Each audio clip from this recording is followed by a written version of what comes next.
Thank you for joining us on Citizen FM 93.7. My name is Lawrence Moite. Welcome to Insight. It's 10 minutes past 10 in the city of Abuja. The polity is still focused on the forthcoming general elections. In less than 24 days, Nigerians will go to the polls. Virtually everything in the media space is devoted or related to the elections. The political parties and their candidates are making the best use of the momentum. On Insight today, we will examine a few talking points in the polity as the 2023 race approaches a climax. And my guest is the presidential candidate of the Social Democratic Party, Prince Adewale ADEBAYO. Welcome to Insight, sir. Thank you very much. And thank you for the invitation, and God bless Nigeria. God bless Nigeria. Thank you so much. So you can join us on our live stream on YouTube by typing in Citizen FM 937, and you'll be part of the show. You can also be part of our social media platform or interact with us on our social media platforms on Facebook at Citizen FM Abuja, and also on Instagram at Citizen FM 937, and of course on Twitter at Citizen FM 937. And don't forget, when it's 10:30, the lines will be open, and you can also call us or you send a WhatsApp message. Once again, welcome to Insight. My name is Lawrence Moite, and as I said earlier, my guest is Prince Adewale ADEBAYO, presidential candidate of the SDP. Prince, let's straight up. The campaign is virtually on a home stretch for you and your colleagues. For you and the SDP, how is it going? Well, it's going on well. It's a citizens' campaign. It's not just about the SDP or political party only. We are trying to galvanize Nigerians so that we know that the situation we find ourselves, we have to dig ourselves out. We have to understand that for 23 years now, we have been responsible for our own government. And whether we're happy today or not, we all know.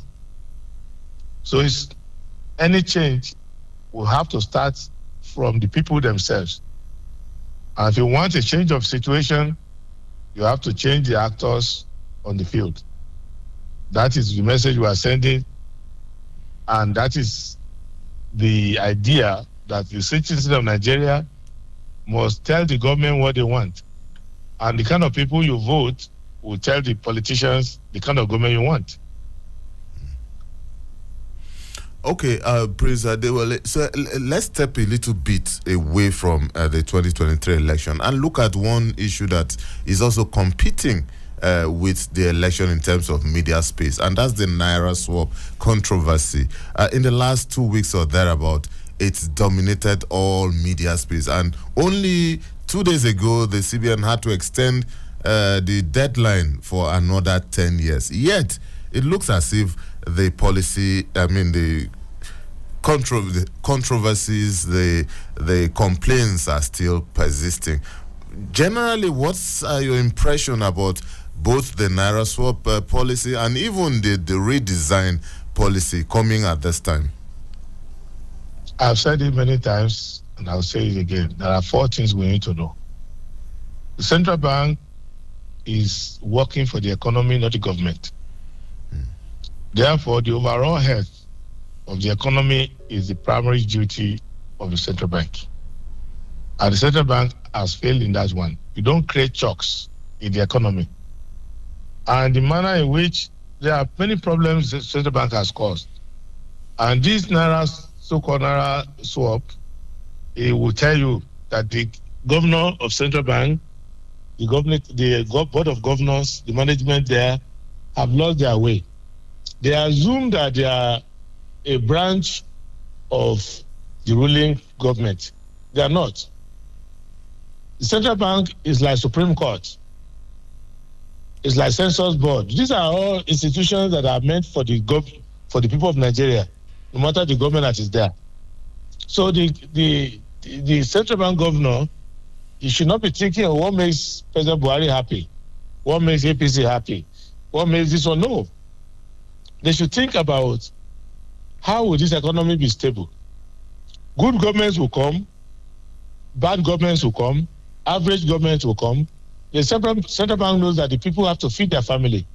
They have to work.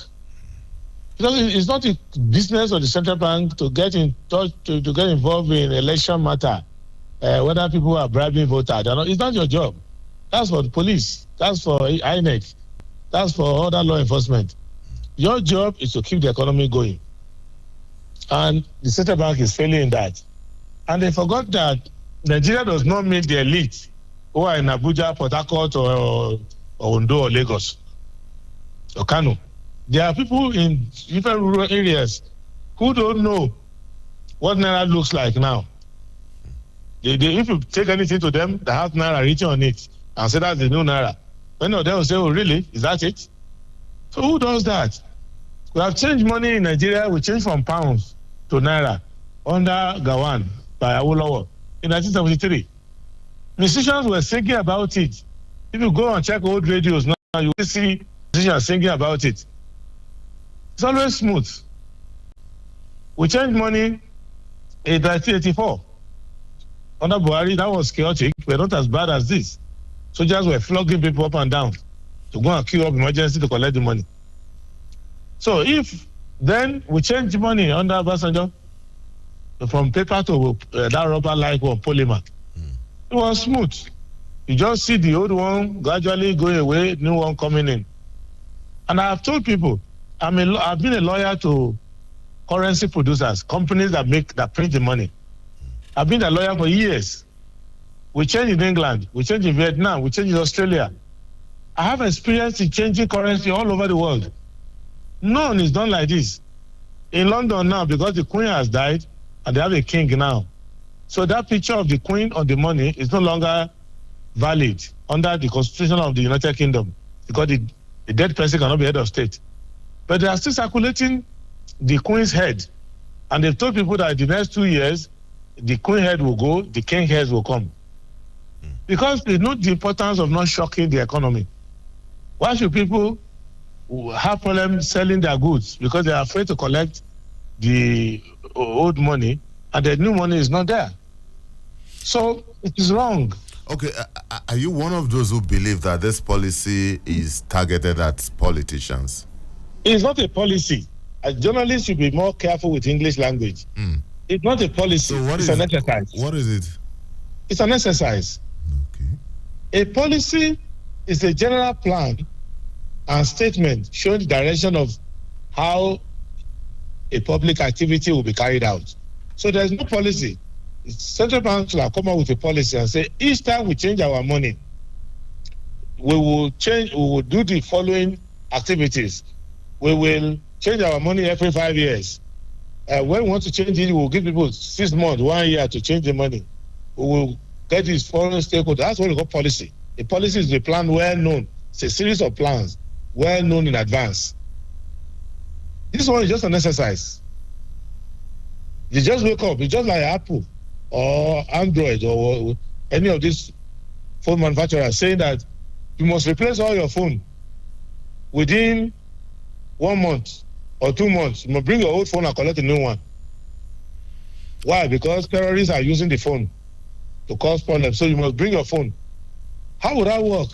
So you take your old phone to them, then they don't have the new one. So you are without a phone. Then the person selling the phone cannot sell again because people will not buy the old one and the new one is not available. It's like telling people, bring all your cars because we want to recall cars. The cars have bad brakes. Then you ask everybody to bring all your car within 2 months. And then the whole street is packed with cars. Then there are no new cars to replace. And the analogy of the phone, analogy of the car, money is more important than all of this. The economy will collapse. I'm a lawyer. Imagine if you want to pay me and you say you cannot pay me. because I don't want to take the old notes. And I got the new one. You can say, a lawyer, you can always transfer money to me. But there are 3 problems. One, people who make transfers to you, and sometimes you don't see. I don't know whether it has happened to you, but I'm sure your listeners will hear people send them, who have said example of people send them debit alert. I've sent you 100,000 naira, and you haven't seen it for 2 days. Later they go and check. That's one. Number 2, in many places, people don't have a smartphone, and they cannot do all these transfers. So they buy gari, they buy jero, they buy yam. So a woman who is selling fish, who goes to the riverside in Lokoja to buy fish, she's buying fish of 70,000 naira. Are you going to be doing transfer to the fisherman who is selling his fish and taking his boat away? Okay, please let me. Are you getting my point? Yeah. And then when she's selling her fish in the bush, not quite. In her community, she's frying the fish and selling the fish. And somebody wants to buy 800 naira fish. What's she going to do? Say, transfer to me? Does it make any sense to you? Okay, let me get you correctly. Are you saying that this policy in this exercise, according to you, is not it shouldn't be, or that the processes embarked by the CBN is faulty? That the central bank is grossly irresponsible. That's a harsh statement to make. Yes, because I say so. One, we have changed money before, so it's not something new. So anything you have done before, the same central bank has a record of having changed money before. Clemenson was governor when we changed the first time from pound to naira. We've changed money under Olafisent. We've changed money under different central bank governor. We changed money under Soludo. So you should have a record of something you have done before and follow the lessons of that one. That's why I say it's grossly irresponsible. That's number one. Number 2, a governor of central bank should know that I am an agent of stability. Therefore, politicians are opposite me. Politicians are agents of destabilization. So I should generate confidence across.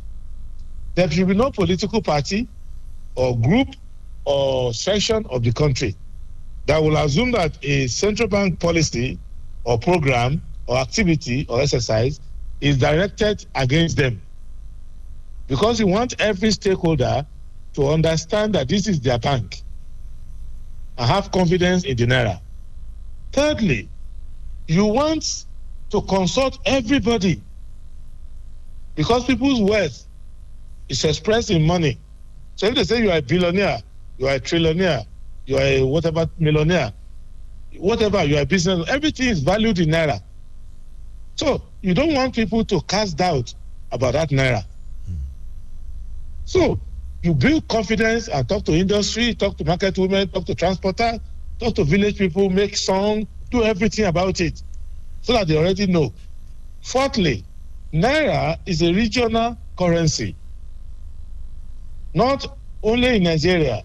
People go to Ajashe, Cotonou, or to Lome, Togo, Niamey, Niger Republic. They go to Cameroon.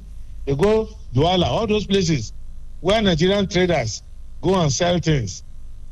Sometimes they give you naira, you can't reject it because you cannot reject the currency of your money, of your country. So it is the trading.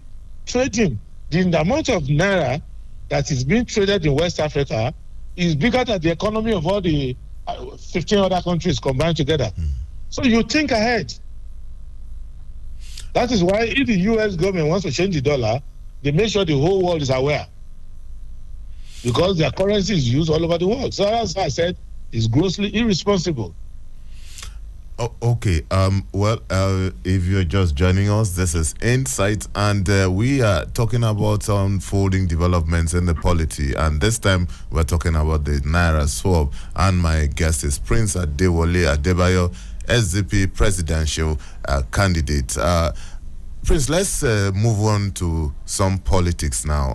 Last week, Thursday or thereabout, the Osun State Election Tribunal gave judgment indicating that the election that brought in Governor Adeleke was flawed and ordered that the APC candidate be restored. Now, a lot of reactions have followed with the BVS coming under the beavers, so to speak, coming under some question. A lot of people are beginning to question and saying, oh, was the beavers actually overrated? Is it that the judgment was not understood? Or is it that the INEC officials were compromised? To your mind, how did you take the election judgment? Are you talking to me as a prophet or as a politician? Because in Ekiti, did I not talk that the voting was manipulated?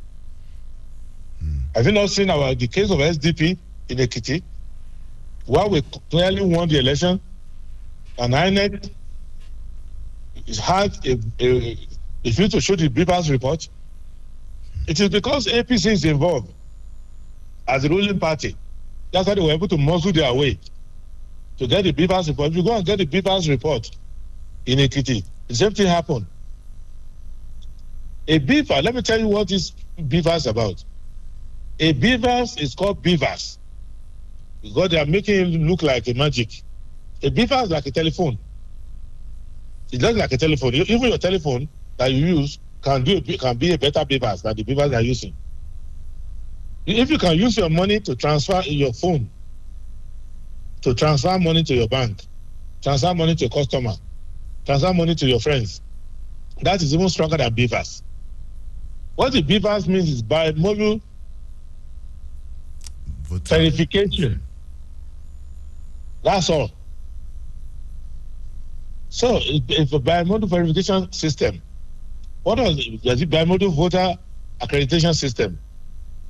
What is that bimodal voter accreditation system? Means that it's two means. Mode means means or method. Two method. It means that you can take your card. So if you bring your PVC, permanent voters card, you can swipe it just like you're swiping your credit card or ATM card. It will recognize the owner of the card. Secondly, you can use your face or thumbprint. It will recognize you. So it's two methods. So the idea is that if I swipe the cards and I also confirm your face, it shows that you are the real voter. That's one part of that's the whole thing about faith beavers. Now, it now has additional ability. When it has done accreditation of you by using these two methods, this bimodal, this two mode of identifying you, your card and your face, it can now send the report straight to the INEC server. That's all. It will now send that report to INEC server.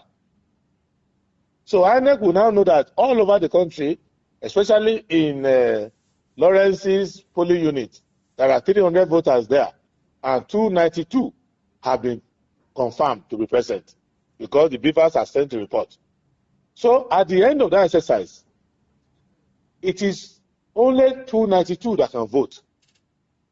Any vote beyond 292, they know that it is SS voting. Remember that after you have done the accreditation, when they give you the voters' ballot paper, the ballot paper is the same for everybody. So it is possible for INEC person to give the ballot paper to somebody who did not vote, who did not accredit, that is to say, somebody who did not go through the papers, who was not accredited. He can still be given the card. He can give to anybody. He can give to a baby. He can give to anybody who is not even a Nigerian to go and drop inside the box. So beavers will not know. Maybe there are other methods. The agent will not allow you, whatever, but the beavers will not know. So, but the beavers will later, when you now finish voting, and then you count the number of people who voted, like the example I gave, 300 registered voters, 292 came for accreditation. Now, let's say 295 came to vote. They are supposed to void the result and say, this result is SS. Because you are more than, there are 3 people voted more than the number of people who should have voted. Something is wrong here. That means some people voted without accreditation, and they may not be voters.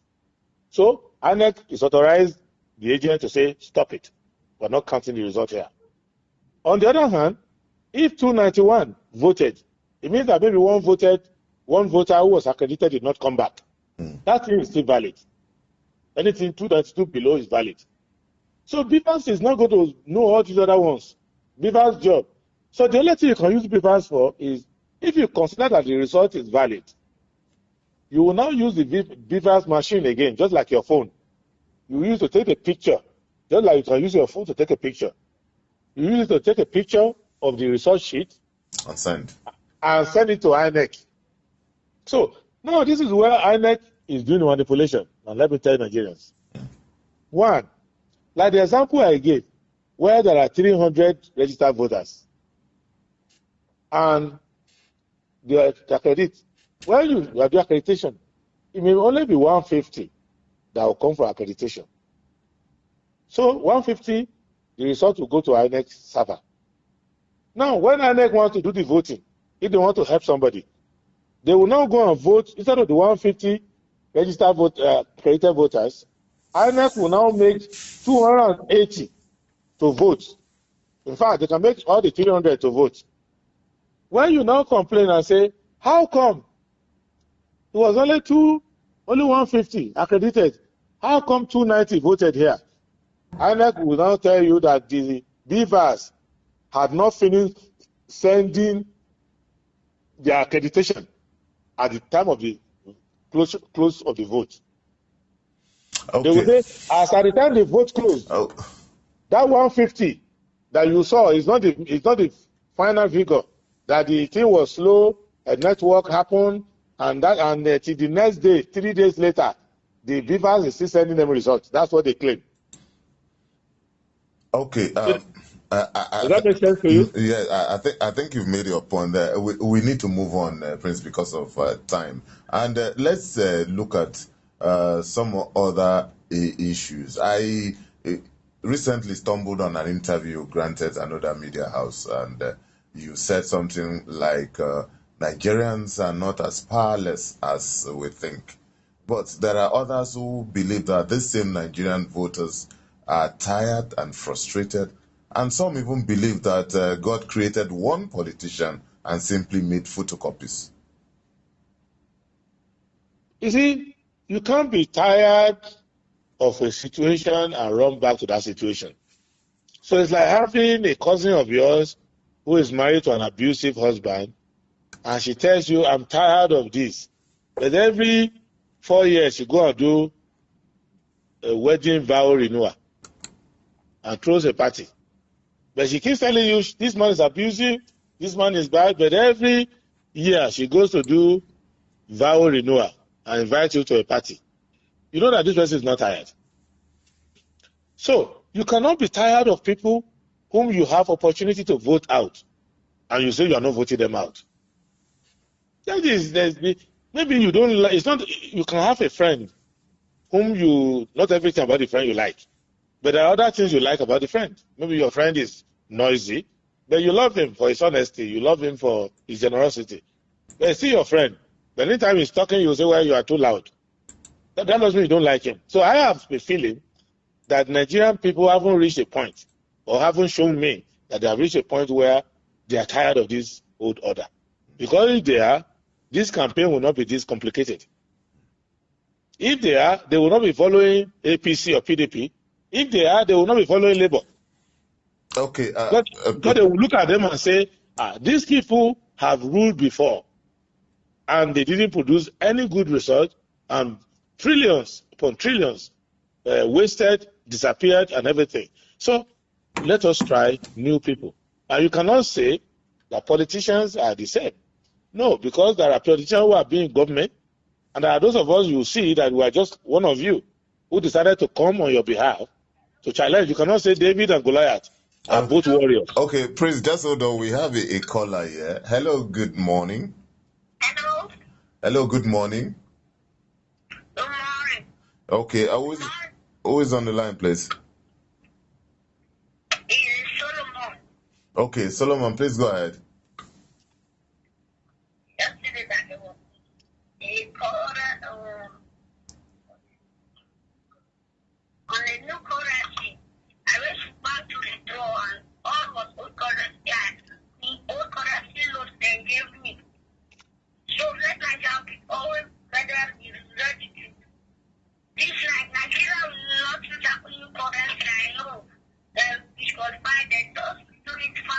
because of Hello. Okay. I didn't actually get what you said there, but I guess it has to do with the frustration of trying to What the gentleman is saying is this. Thank you. How can you say you are changing currency? We should return the old one to the bank. So we carry our money. Let's say you have 500,000 naira with you. You carry your 500,000 naira to the bank. The bank will not give you a new note or new notes. It will say go to the ATM to go and withdraw 20,000. So if you have 500,000 cash in your house, if you are a businessman selling bananas from Adewale in Osun State, you are carrying banana to the north, and you have cash of 3 million with you, you are selling palm oil. You carry your entire 3 million to the bank. The bank will not give you 3 million cash at the counter, new one. They will say you should go to the ATM machine and withdraw 20,000, which means your business has collapsed. Now, when you now get to the ATM, you put your card, only the old note, the same note you return to the bank is the one that will come out of the ATM again. So you have now handed over old note of 3 million to the bank. hello. You only get old note of 20,000 back. Okay. Does that make any sense? All right. I think. Hello. Good morning. Hello. Good morning. Good morning. Good morning, Nigeria. Who's on the line, please? It's Simon. Okay, Simon. Please go ahead. I want to return yesterday morning. The currency was filled on my hand. I can't find one new currency. Okay. I know that Nigeria will not use the new currency because they're not ready to use it. Okay. All right. Because there's still this fast for election. But the election is coming and that's what kind of politics they talk about that idea. Okay, all right. Thank you, Simon. Thank you for your call. Prince, we really have to move on. You can call us on 0903 22 29797. Also, you can. Oh, we have another caller here, Jerome. Hello, good morning. Hello, good morning. Hello, good morning. Can you hear me? Yes, perfectly. Please go ahead. Make it short, please. This is Jerry. Okay, go ahead, please. I want to ask your care about the reflection on the tribunal issue.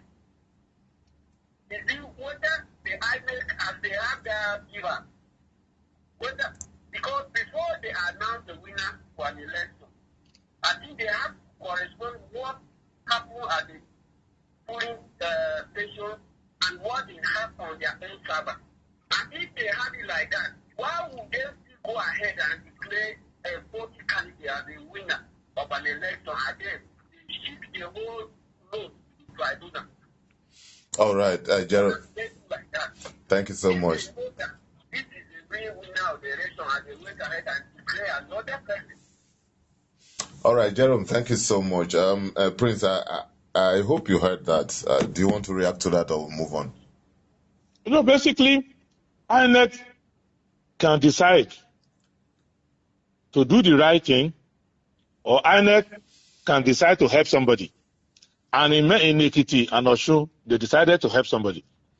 Why I'm not sympathizing with APC is that in Osun, in Ekiti, INEC decided to be on the side of APC. And in Osun, maybe they got a higher bidder. They decided to be on the side of PDP. But that's why APC is complaining. These are all speculations. No, I know I was in Ekiti. And I'm involved in Osun. I'm telling you, if you don't want, it's speculation to you, but it's a fact to me. That is why I'm using my name to say it. Okay. And if Nigerians don't understand, if INEC is saying beavers, and you don't understand, they started making that mistake from Anambra, but because the Anambra election was sentimentally popular, people did not notice the error there. And if you are not careful, if you allow evil to be done popularly, one day, evil will be done unpopularly. All right. Everybody start crying. Hello, good morning. Hello, good morning. All right, good morning. Please go ahead. Good morning, this is Mr. Godwin O. Adewale calling from Central Area, Abuja. I'm on the INEC issue in the just concluded tribunal ruling at Osun State. You see, to the point, frankly speaking, INEC should have done the tribunal should have done the real thing by calling for a rerun. If not going to blame the INEC, there should be a rerun of that election entirely and not to favor one side. That is just my take. Thank you. All right. So much, Godwin, for that intervention. Prince, let's move on to some other issues. Recently, in the media, we heard that the United States is threatening to have some Nigerians who are undermining democracy to have visa ban on such Nigerians. Do you think this is far-reaching enough? America is not in position to supervise our election. But that appears to be the situation. Yeah, it's an insult.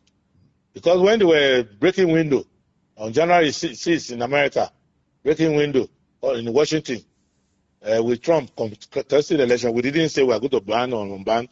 So, but I suspect that maybe America wants to do that as a friendly gesture. I don't know. But I don't know why anybody who wants to lead Nigeria should be worried about the future of another country. I think we should just have, we should be responsible enough as Nigerian citizens to make sure we don't undermine our own democracy for our own good.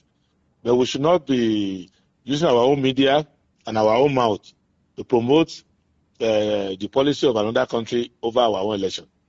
Maybe, Prince, just maybe, if we as a nation, especially our leaders, also desist from running to these countries for medical treatment, for the education of their kids, and so many of these things. Maybe you are right. That is the reason why I didn't do that. You can see that I went to Nigerian Institute of International Affairs to talk about my foreign policy as president of Nigeria. I didn't go to Chatham House. I'm not against Chatham House. I see them as friends, but I informed them that I will speak to Nigerian institution after the election. I can go and speak to any international institution. On Thursday, February 2nd, I will be at the Nigerian Institute of Policy and Strategic Studies in Kuru, near Jos, in Plateau State, to talk about domestic policy. That is what, so you never find me. And that is why Nigeria needs to elect a new leadership that understands nationalism, that is responsible, that knows that we can find solutions to our problems here. Even these beavers they are buying from abroad, these are things we can manufacture in Oshodi here. There are better systems we can use. If they go to, I don't want to promote private companies on your show. So we can do it. It's just the mentality of these leaders. That's why they cannot lead well. Bad leadership is the problem of Nigeria. Otherwise, why would another country be talking to you about your election? It's just because our leaders are just going there. Even the new people who say they want to come, they are all going there. So it is wrong. Okay. I went to the U.S. in June at the invitation of the U.S. government. I went there. They invited me. Not that I've been forcing myself on them. And I went there and I made my own position very clear. And I also reiterated to them that we are capable of handling our internal affairs. And we will continue to be friends of the United States. And anywhere we have communities over there that want to mix with us, universities, business people, we welcome them as friendly nations. But I will not subject my sovereignty to negotiation or supervision. And I have made the same case. So this is what we need. Otherwise, we'll be on this treadmill forever. Okay, Prince Adewale, now let's look at the issue of violence and others in terms of the politics. The peace accord. I understand that you, the presidential candidate, have met twice, and you are likely to meet again before the election. And each time you meet with the Abdusalami leadership and Father Matthew Kuka and the rest, it's always how to bring about a peaceful and seamless election. Now, what we've noticed in the last couple of weeks does not give a lot of feet to that. Just recently, yesterday or 2 days ago, we had reports of some form of attack on the president's convoy in Kano, and there was another report of attack on the Labour Party convoy and stuff like that. Isn't this worrying to the presidential candidates? Okay, let me make it clear. One, with the peace committee met, the final meeting will be February 18 in Abuja, where we are signing final accords. Let me tell you 5 things you need to know. One, it's not only about peace. We say it's peace, but it's not only about violence. It's also about methods and things that can contribute to dissatisfaction. It is out of that peace committee. I raised the point that INEC was present, police was present. I raised the point that INEC should extend the voter registration, voter PVC collection. Professor Okoye represented INEC there, and I made the case, and it was published in the report. And INEC went back, followed that, and extended the thing by 1 week. And I'm also still talking to them to extend it a little further, because there's no harm in giving somebody a card a few days to the election. The card is the same card. That's number one. Number two, the violence is not always about even the contestants. Sometimes they are supporters, sometimes the governors, like APC governors. We noted some of them, like PDP governor in Rivers State, in Oyo State, and other things. There are also some governors, irrespective of which political party you belong. They allow you to operate. I was in Adamawa, and I made that point. Governor Bindo was very, very clear. It was very nice. I even went to his government house to thank him. I paid the courtesy call on him. Even though Governor Deta is the VP of PDP, you can go to Deta and campaign the way you like. No problem. You can put your billboard anywhere you want. No problem. But ABUJA, which is an opposition party, the governor of Charles Soludo is very vicious. He will tear your billboard. He will get you to pull it down. It will make life uncomfortable for you. So it is a general attitude of some people being intolerant. Kaduna governor will be backing at you. He will not let you do anything meaningful there. So it is across the line. So it's like that. Second, then labor people who bully you online. If anybody is supporting you, they will attack the person, lie against the person. So it is a general culture that we ought to be tolerant. We ought to be responsible. Thirdly, what happened in Katsina to Peter Obi is not partisan. It is to let us get it. Our team are in Katsina. They went and hired crowds. Some of them APC, some of them PDP, some of them any party, and put them as their labor people. And they took them to hotels to go and pay them money. So some of them did not get their money. And that is where the stoning comes from. So it's not as if they were stoned as a result of people don't like their party or they don't like the candidate. It is that they hire crowds and the payment of the crowd became a problem. And how did you know this? I know this because we were also planning our rally in Katsina. We were planning our rally in Katsina and we're holding meeting, and inside our hotel there, I don't want to mention the hotel, so I will be advertising on your show. Please. Inside the hotel, they started fighting themselves over the sharing of the money. It is that fight that later led to the street. So it's like that. And when I go out to campaign, it's one of the things I want the organizers, make sure people who come for these rallies are people who come voluntarily. I don't want to be leaving at the end of the rally and people will be stoning my car or running after my car for money. I always insist. And when I'm not sure, I don't show up at all. I want to make sure that everybody who comes to the rally has come by themselves, not paid or promised money, and later either the money is not enough or they don't get the money at all. The middleman runs away with the cash, then they held to pay. So now, that of President Buhari is not a candidate. So the alleged stoning of Buhari in Kano is the same Kano that Buhari will be going like a god 8 years ago, and his feet will not touch the ground. So the people of Kano are suffering, they are hungry, their wives have to go around dustbin to find food for the children. Sometimes, like I've said it many times in the media, in Kano, there's a practice that is shameful where women will go and be looking for the peel, the cover, the condemned peel of watermelon and boil it and put salt to feed their children. So these people are not going to be there, and you say you are coming to commission project and whatever, they will react. I don't endorse violence, and I don't encourage anyone to show violence towards a leader or anybody at all. But don't say that it's because of election. That one is because of expressing disappointment in 8 years of failed promises, in deception of the people, in ruining of their lives, and making it impossible for them to even enjoy their poverty alone with the 20,000 naira left in their pocket. You collected it and condemned the money in their pocket there. So that's one is what the government should deal with. I don't want them to accredit that to a political party or accredit that to any political tension. Okay. But the last point I will make on this is that no politician is worth dying for. So it's an act of gross stupidity for you to go and kill yourself for a politician. Not even me. Listen to my ideas. Listen to what I say. If you are persuaded, go quietly to your polling booth and vote for me. Talk peacefully and intelligently to your neighbor and vote for me. But don't, if anybody abuses me, anybody opposes me, anybody does anything to me, don't go and fight on my behalf. It's not worth it. Because even I want to be president, I will not use violence on behalf of myself. So why should you use violence and risk your life for me or my party? Okay, Prince Adewale, a quick one before we go. We have less than 2 minutes. You are a lawyer. What do you say to the recent rejection of the local government autonomy by the state houses of assembly? Because, one, the governors of the state are controlling these assemblies, and these assemblies, therefore, are now rubber stamping for the governors, and that's one.